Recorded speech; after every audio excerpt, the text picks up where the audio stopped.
Article 2, Section 2, Clause 1. The President shall be Commander-in-Chief of the Army and Navy of the United States and of the militia of the several states when called into the actual service of the United States. He may require the opinion, in writing, of the principal officer in each of the executive departments upon any subject relating to the duties of their respective office, and he shall have power to grant reprieves and pardons for offenses against the United States, except in cases of impeachment. The President of the United States of America faces many challenges, even at times of peace.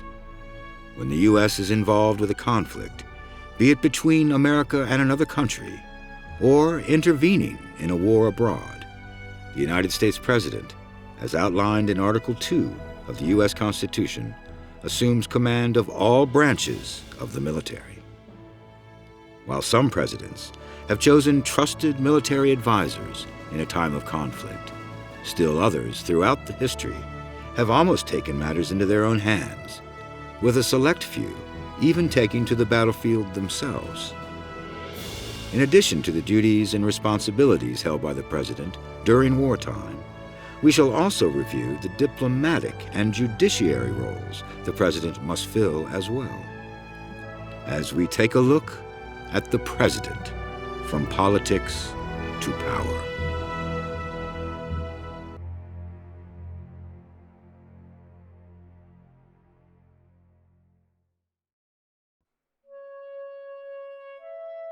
Article 2, Section 2, Clause 2. He shall have power, by and with the advice and consent of the Senate, to make treaties, provided 2/3 of the senators present concur. And he shall nominate, and by and with the advice and consent of the Senate, shall appoint ambassadors, other public ministers and consuls, judges of the Supreme Court, and all other officers of the United States, whose appointments are not herein otherwise provided for, and which shall be established by law. But the Congress may by law vest the appointment of such inferior officers as they think proper, in the President alone, in the court of law, or in the heads of departments. Article 2 continues with a system of checks and balances by allowing the President to appoint his official advisors, the principal officers of various executive departments. Thus, the Constitution creates the President's cabinet. Except in cases of impeachment, the President may grant pardons or reprieves of sentences. For example, the President may not pardon him or herself if they are the one being impeached. Until 1833, the Supreme Court ruled that the convict was allowed to reject the pardon. In the case of the United States versus Wilson, the defendant, George Wilson, was convicted of robbing the U.S. mail. Wilson's more influential friends held sway with President Andrew Jackson and were able to secure a pardon for Wilson. Wilson, however, refused the pardon, so the case was taken to the Supreme Court, who found that a pardon is a deed to the validity of which delivery is essential, and delivery is not complete without acceptance. It may then be rejected by the person to whom it is tendered, and if it is rejected, we have discovered no power in this court to force it upon him. A pardon, in our days, is not a private act of grace from an individual happening to possess power. It is a part of the constitutional scheme. Perhaps one of the most notorious pardons in recent memory was the pardon of exiting President Richard Nixon by his ascending Vice President, Gerald Ford. Ford absolved Nixon of any wrongdoing for his involvement in official misconduct during what came to be known as the Watergate scandal. The President may grant a pardon at any time, and it is not required that a convict seek pardon or even charges to be filed. At the time of Nixon's resignation, Nixon only faced the threat of impeachment proceedings, and no conviction was levied against him. Nixon's pardon was not the only controversial presidential pardon in United States history. As Andrew Johnson was leaving office in 1868, he granted a pardon that would end all possibility of criminal proceedings against any former member of the Confederate Army not currently indicted. Later in the year, on Christmas Day, he extended the pardon to all former Confederates, including Confederate President Jefferson Davis and Dr. Samuel Mudd, who had been convicted in involvement with the assassination of Abraham Lincoln, when he treated John Wilkes Booth's broken leg after the shooting. More recently, President Jimmy Carter caught some criticism for granting amnesty to Vietnam-era draft dodgers, and George H.W. Bush's decision to pardon 75 people, including Reagan administration officials involved in the Iran-Contra affair, also proved divisive. And Clinton's pardon of over 100 convicts included his own half-brother, Roger Clinton Jr., for cocaine possession, and billionaire fugitive for tax evasion Mark Rich, which also was met with controversy. A symbolic gesture of the presidential pardon comes every year at the National Thanksgiving Turkey Presentation. Formally a tradition since 1989, the presidential pardon is granted to a live domestic turkey presented to the president by the National Turkey Federation and the Egg National Board Council. Some historians credit Harry Truman with creating the tradition. With their full pardons, many of the birds went on to live at Disneyland in California or Walt Disney World in Florida, where they served as the honorary Grand Marshals in the Thanksgiving Day Parade. Later, the pardoned turkeys were sent to live at Mount Vernon, George Washington's estate and home. While the President serves as the Commander-in-Chief of the United States military, the powers to declare war rests in the hands of Congress, as made explicit by Article 1 of the United States Constitution. The President may speak on behalf of the United States when treaties are made, but again, 2/3 of the Senate must also approve the measure. Once the United States is at war, the President relies on his cabinet, specifically the Secretary of Defense and the heads of each branch of the military. But their expertise alone has not always guided a president during wartime. Many presidents have served in the military before becoming elected president. Indeed, some even had never held office or had little political experience. Ulysses S. Grant was one such figure. A career soldier, Grant only entered into politics after the Union victory in the Civil War. As the United States is the freest of all nations, so too its people sympathize with all people struggling for liberty and self-government. But while so sympathizing, it is due to our honor that we should abstain from enforcing our views upon unwilling nations and from taking an interested part without invitation in the quarrels between different nations or between governments and their subjects. Our course should always be in conformity with strict justice and law, international and local. After the war, Grant was a celebrity. He won the 1869 election by a landslide and presided over the first administration after slavery had been outlawed and citizenship granted to former slaves. The difficult Reconstruction period continued under Grant, who, while some opponents called him a butcher during the Civil War, managed to keep the United States out of war with compromises with the Brits and Spain. While his experience as a military tactician and perhaps his reputation as a ruthless general certainly paid off in much of his foreign policy dealings, Grant was ill-equipped to deal with an industrial depression brought on by the Panic of 1873. Noro Island. Commander. Native knows position. He can pilot. 11 alive. Need small boat. Kennedy. That message was carved on a coconut and was to be the savior of 11 men in the Pacific theater of World War II. On August 2nd, 1943, between Arundel and Kolombangara in the Solomon Islands, the Japanese destroyer ship Amagiri moved swiftly in the night to avoid United States detection and ran down the motor torpedo boat PT-109. It is unknown whether the destroyer meant this course of action, or if they simply did not see the United States Navy vessel in the dark waters. In any event, the crew of PT-109 had only 10 seconds to respond to the impending enemy vessel. 109, as well as PT-162 and PT-169, were patrolling the area in search of enemy ships when the Amagiri surprised them. After the boat struck PT-109, cutting it in half, PT-169 fired upon the Amagiri, missing it.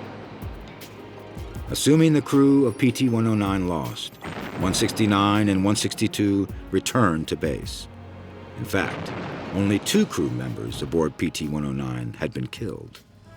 The rest were led to the safety of a nearby island by their commander, a Harvard varsity swim team alumnus, Lieutenant Junior Grade John F. Kennedy. While president, JFK continued the intrepid spirit of the Navy by launching the Apollo space program, and he oversaw military action, both ill-fated and somewhat successful, like the Bay of Pigs invasion and the Cuban Missile Crisis. Kennedy also assigned a number of military advisors and special operation forces to Vietnam during the early stages of that conflict. While Kennedy was assassinated in 1963, his foreign policy was primarily focused on containing and combating communism. While the Cold War struggle with the USSR shaped many of Kennedy's military actions, JFK felt that the nations of the world should work towards peace.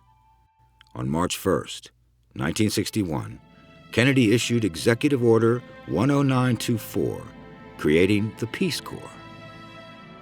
The Peace Corps have been active since 1961, with over 200,000 Americans serving in underdeveloped nations to help with education, farming, healthcare, and construction. In 2001, the United States' highest military honor was bestowed posthumously upon, to date, the only president of the United States to receive the commendation. Theodore Roosevelt was awarded the Medal of Honor for his actions during the Battle of San Juan Hill over 100 years prior. In the Spanish-American War, Theodore Roosevelt, he hated being called Teddy, resigned from his post as Secretary of the Navy and formed the 1st U.S. Volunteer Cavalry Regiment, dubbed by the media as the Rough Riders. In Cuba, where many of the regiment had fallen to yellow fever, more so than to enemy bullets, Roosevelt led a brigade of bedraggled volunteers up Kettle Hill, through barbed wire, and San Juan Hill, taking San Juan Heights and proving to be a decisive battle in the war. After his military service and the love affair that the Rough Riders enjoyed with the press, Roosevelt was able to write his own ticket. Within a year of the Battle of San Juan Hill in 1898, Roosevelt was elected governor of New York, and 2 years later, he was elected vice president to William McKinley. When McKinley died in office, Roosevelt ascended to the presidency and was re-elected in 1904. Like Grant, Roosevelt was another war hero who managed to keep the peace while in office. He was a key figure in the negotiation of the Russo-Japanese War, for which he was awarded the Nobel Peace Prize, one of only 3 sitting presidents to achieve this honor. While a noted peacekeeper, Roosevelt was known to stress the importance of always being prepared for war should the situation arise. He was often quoted, "Speak softly and carry a big stick." The first president of the United States, George Washington, became the first sitting president to lead troops in the field. This came amidst the Whiskey Rebellion from 1791 through 1794. George Washington, General and Commander-in-Chief of the Army during the American Revolution, dispatched both peace commissioners and militia forces into western Pennsylvania in order to quell an armed resistance to tax collectors who were enforcing a new tax on farmers who used their leftover corn and grain for the production of whiskey. About 20 men were captured, but the rebels dispersed before any confrontation occurred, with Washington riding to various fronts to be updated on progress of the expedition prior to the disbandment of the rebels. Washington led a significantly smaller army than he had during the Revolution, and a draft was instituted to rally men for the suppression of the rebels. Draft dodging was widespread, and there were challenges in recruiting for the militias, but clear advantages to the federal intervention of the rebellion, as General Daniel Morgan wrote to President Washington. The business of recruiting was put off too late. Had it been in practice a week sooner, we could have engaged the number of men called for without difficulty.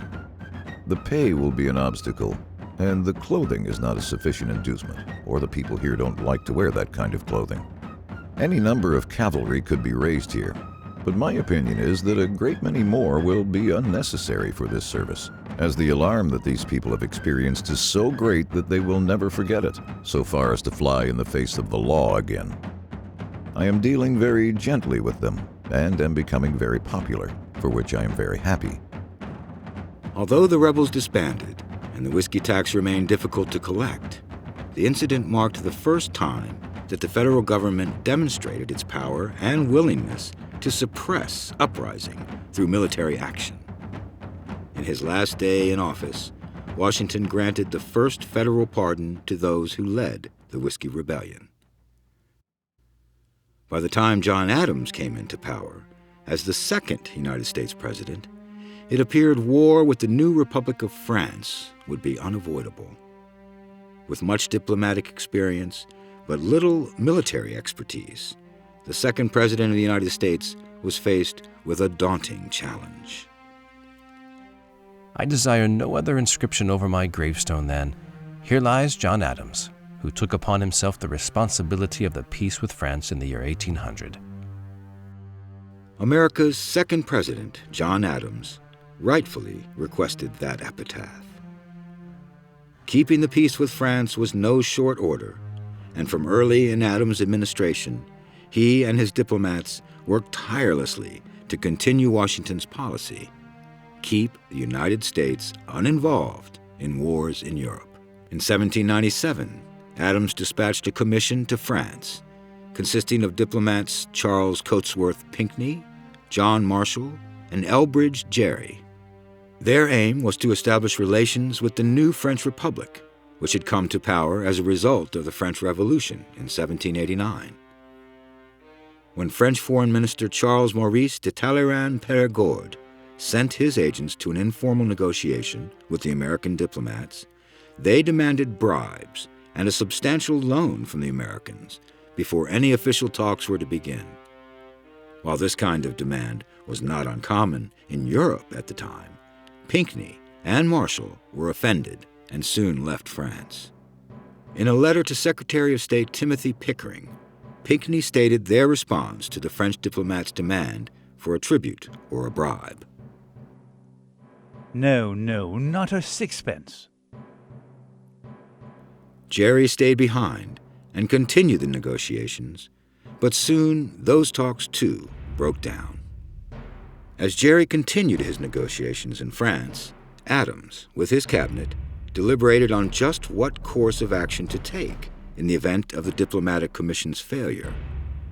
Adams' advisors sought to raise an army of 20,000 men and the purchase or fabrication of naval ships. As it appeared that negotiations failed, many in Congress called for declarations of war with France. Adams addressed Congress and continued to urge for peace with the nation.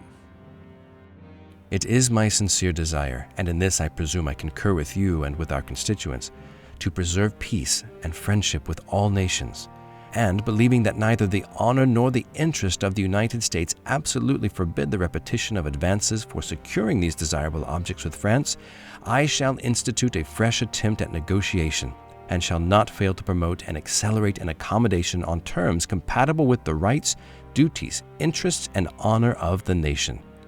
If we have committed errors and these can be demonstrated, we shall be willing on conviction to redress them, and equal measures of justice we have a right to expect from France and every other nation. While we are endeavoring to adjust all our differences with France by amicable negotiation, the progress of the war in Europe, the depredations on our commerce, the personal injuries to our citizens, and the general complexion of affairs render it my indispensable duty to recommend to your consideration effectual measures of defense. The commerce of the United States has become an interesting object of attention, whether we consider it in relation to the wealth and finances or the strength and resources of the nation. With the seacoast of near 2,000 miles in extent, opening a wide field for fisheries, navigation, and commerce, a great portion of our citizens naturally apply their industry and enterprise to these objects. Any serious and permanent injury to commerce would not fail to produce the most embarrassing disorders. To prevent it from being undermined and destroyed, it is essential that it receive an adequate protection. The dispatch's release incited further fury and more calls for war.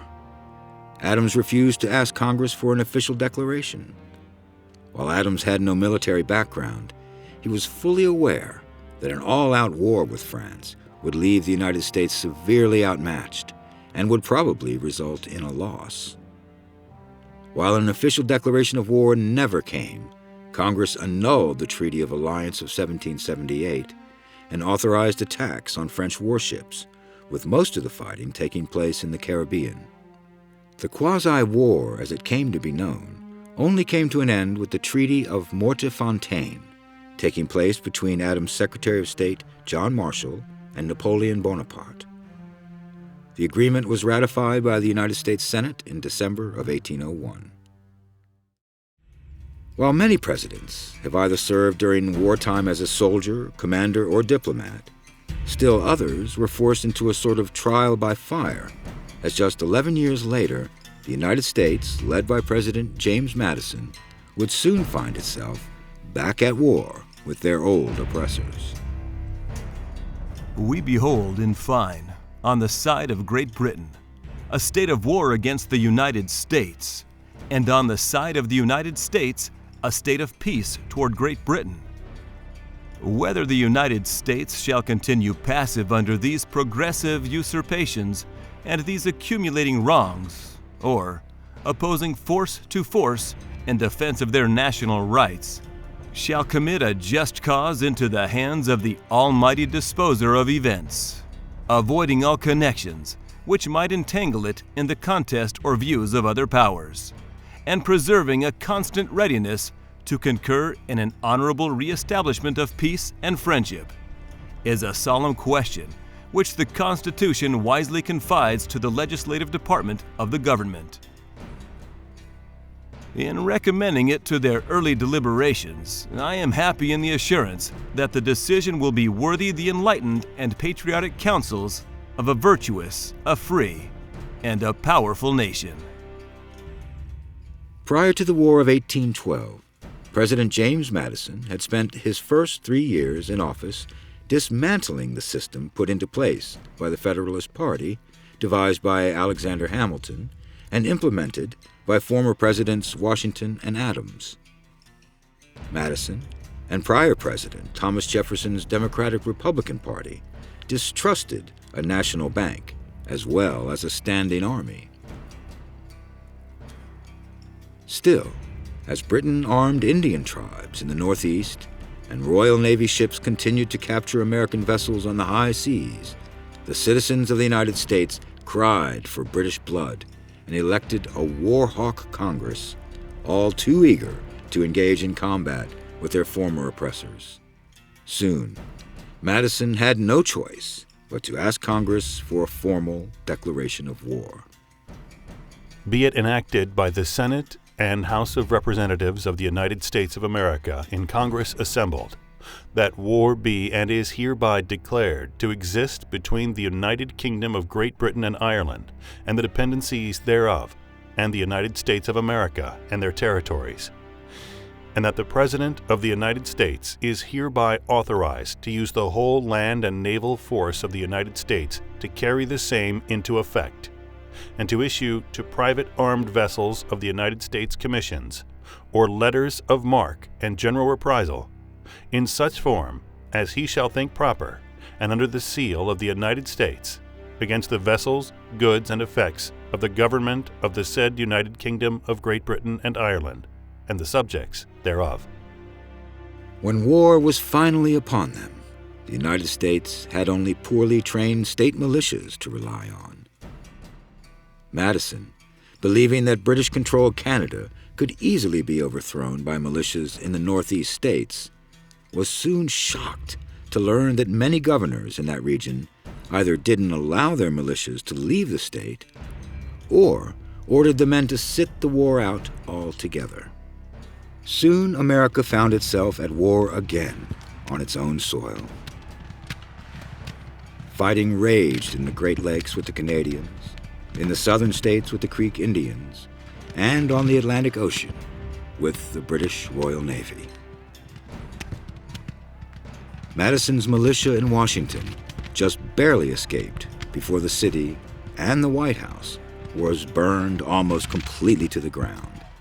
But American warships, thanks to a rebuilt shipyard in Sackett's Harbor, New York, won decisive battles on the Great Lakes, and American merchant ships were authorized as privateers by Madison, resulting in the capture of 1,800 British ships.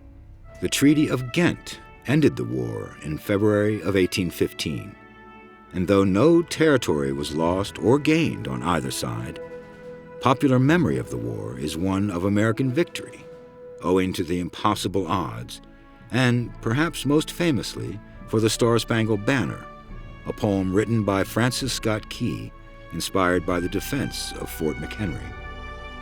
While the battle ended in a draw, the American people saw it as a victory and elected Madison for a second term.